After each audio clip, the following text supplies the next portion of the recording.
คุณจะรักเขาหรือเปล่าคุณรักฉันหรือเปล่าคะพี่สาตาฉันจะรักคุณนอนกับนั้นนะคะ จนวันตายค่ะคุณสาตรา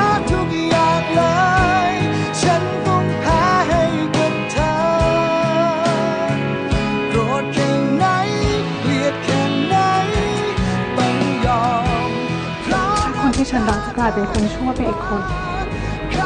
ฉันก็จะยอมรับชะตากรรมนั้น บาปรักทะเลฝัน เริ่ม 23 มกราคมนี้ ทางช่อง 28